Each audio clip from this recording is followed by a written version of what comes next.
215 book and a video every day.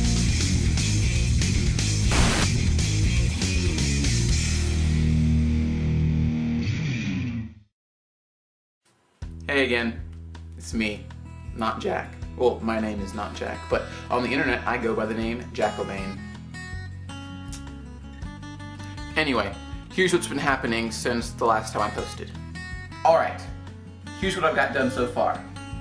I've got one screenplay and one movie done, and they're kind of both for the same movie. I don't know why I'm doing this with my fingers.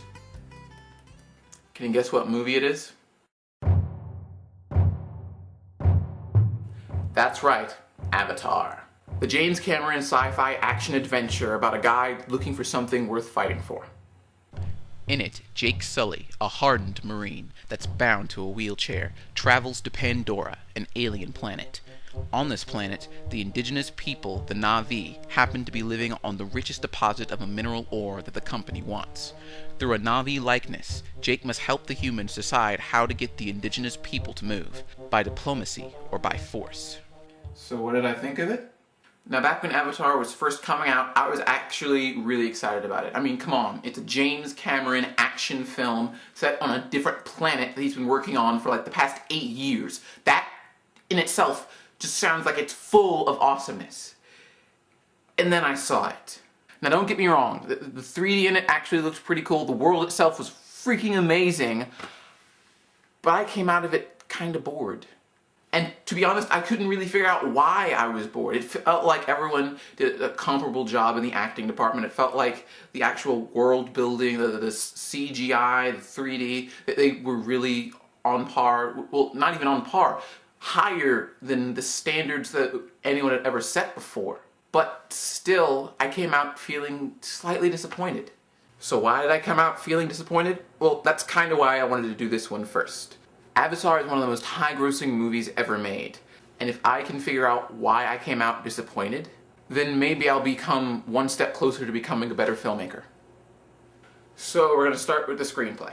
Now, I finished reading the screenplay yesterday, and to be honest, after reading the screenplay, I really liked it. I mean, I was surprised by how quickly I just started flipping through pages on this thing. It was amazing. I mean, I really liked the characters. I felt like there was a real focus on Jake Sully's problem. I felt like the way that the story played out felt very natural, and it felt like it was the ending was earned.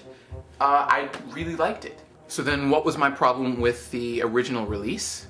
To be honest, I felt like I didn't really get to know the characters. It felt like the plot was moving way too quickly. The people in it, I really didn't get to know. Like, there's a moment in the original screenplay that's not in the theatrical release where we actually go to the school that Gray set up to teach the Na'vi English, or at least teach the children English. And there's also this side story where we find out that Neytiri, the main Na'vi that we follow, actually had a sister.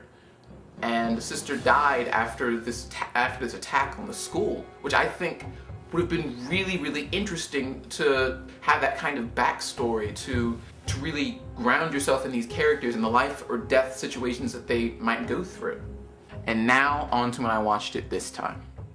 Now, when I watched it this time, I got a copy of the extended cut with all the deleted scenes in it, which actually did have a bunch of the scenes from the screenplay that got omitted in the theatrical release. And when I saw them, I liked the movie better. I did feel like there was one thing I didn't like about it though. And this goes to both the theatrical release and the extended cut. I feel like there wasn't as much of a focus on the fact that Jake hated not having his legs as there could have been. Now, I know that can get heavy-handed when you really think about it if they keep focusing down on his legs, but if they don't focus on it enough, it's almost like it's inconsequential, and then the stakes of him getting his legs back, which is his main incentive for going out and becoming the Avatar in the first place, it doesn't seem important. But yeah, that's pretty much what I have to say about Avatar. If I had to give it a rating out of 5, I would give it 4 out of 5 stars. It's a good movie. It's a really good movie. It's just not as good as I wanted it to be. So those are my thoughts on Avatar. Have you seen it? What are your thoughts? post a comment below and start a discussion. In the meantime, I'm going to start on screenplay number 2, which I believe is going to be Legion. Some angelic thing about the end of the world, I think. I'm not sure, but I can't wait. Until next time, my name is not Jack, and I'll see you on the internet.